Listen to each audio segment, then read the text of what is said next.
Thanks.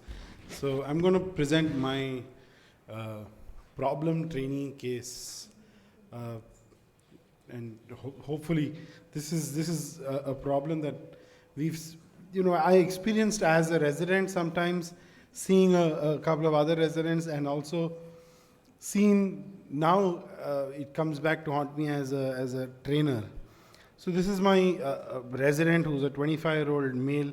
No current resident though, let me clarify that. So a 25-year-old resident who at this time was in their second year of residency, a relatively obscure, uneventful first year of residency, and they've now just begun active surgical steps and complete surgeries.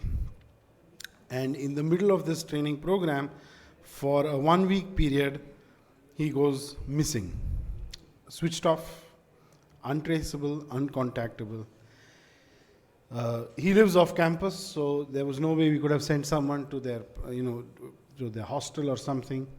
He's absent during duty hours in the wards or in the clinic.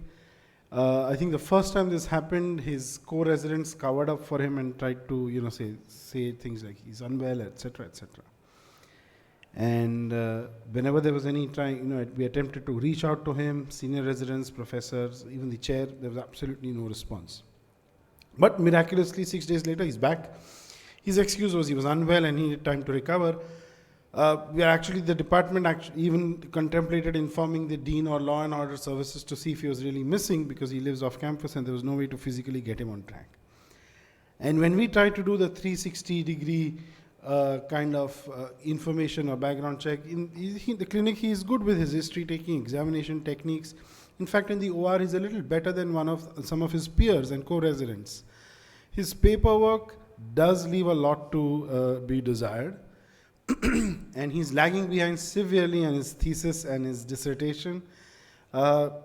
His thesis guide is a first-time guide, a type A personality, is more worried than the student, more anxious than him.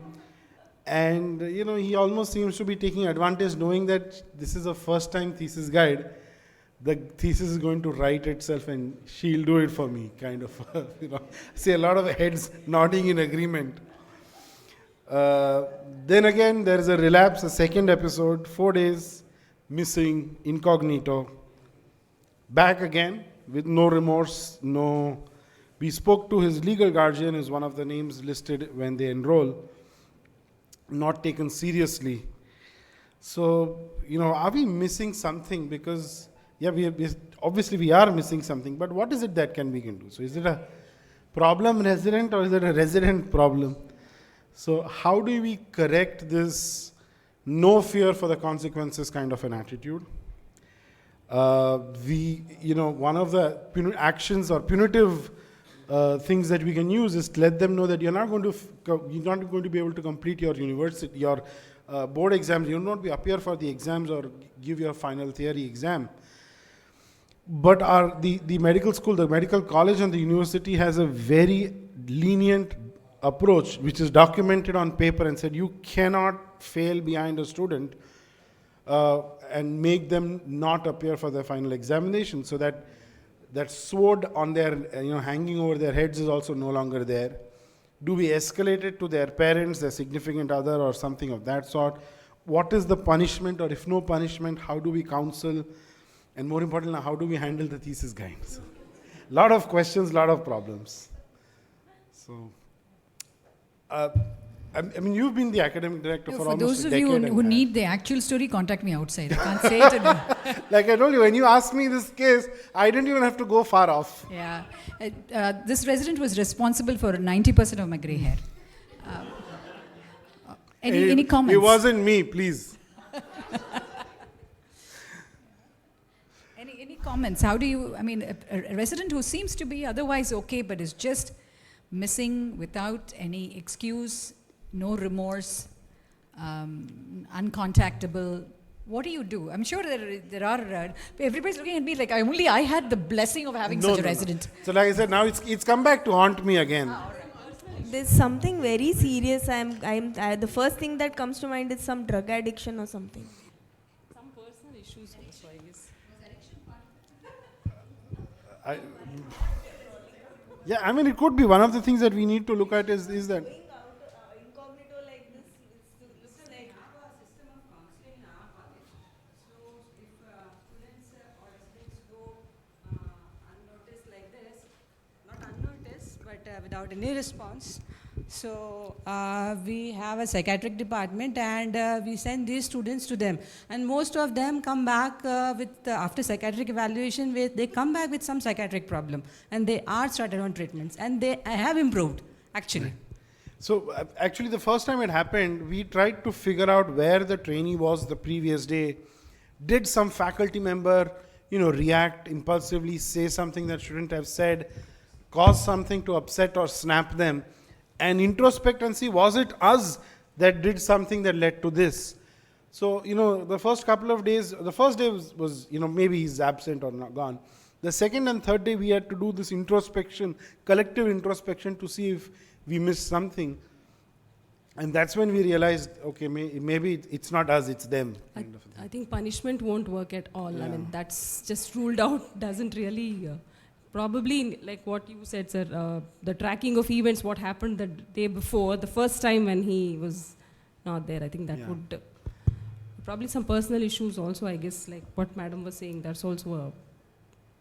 So, Department of how Psychiatry. justified are we in trying to? No, I agree that we are cannot, but if it is affecting his professional career, or if it is not allowing him to progress further, I mean, which is going to be a bad thing for him or her. So I think as a mentor, not going to the too much of details, probably we can just elevate his. That's what I.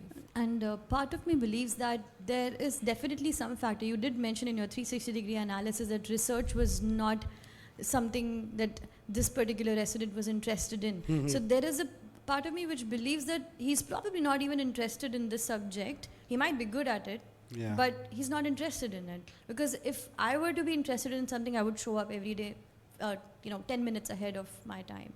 But if at all they're not interested, they might be just looking for something else. And if they're not available, that's just a part of, lack of professionalism, which reflects in the fact that they're not interested. You actually touched upon the truth. A lot of other things transpired before the resident kind of came around. But yes, there must have been a very big element of disinterest. I want to talk about familial or generational or congenital ophthalmologists, including myself, where some of us are just born into ophthalmology families, and you just have to, you sort of are coaxed or threatened into following that. And so in Shankar Nethralaya, that happened very often. We would have residents, fellows who really are not that invested in the subject at all, but are there because of family pressures. So that actually happens as well. I don't know what happened. I know the president graduated. The thesis guide ran away. Yeah, so so the resident we had 2 years ago I think our resident actually was not allowed by the university to appear for their final exams, and that resident hasn't yet appeared for the final exams since they were due to appear in 2022.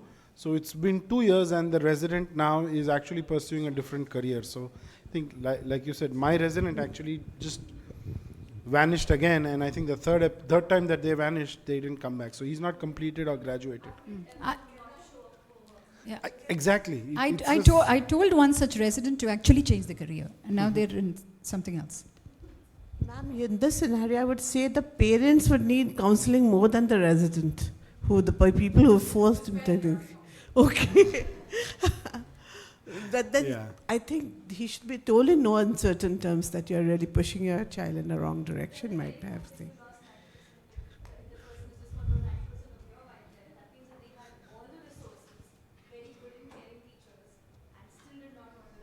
Oh yeah.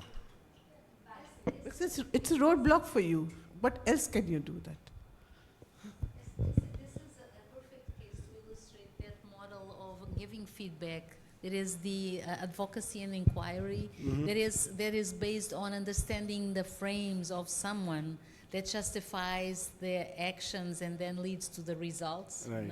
So the key thing here would be to understand the frames of this, the internal organization of this Person. trainee, of this resident or student, right? Student. I Yeah. think it's a student. It is a resident, yes. So if we don't get to understand that, this is an unsolved case. So it's kind of filed cases, X-Files. X-filed. Exactly. It's a good case.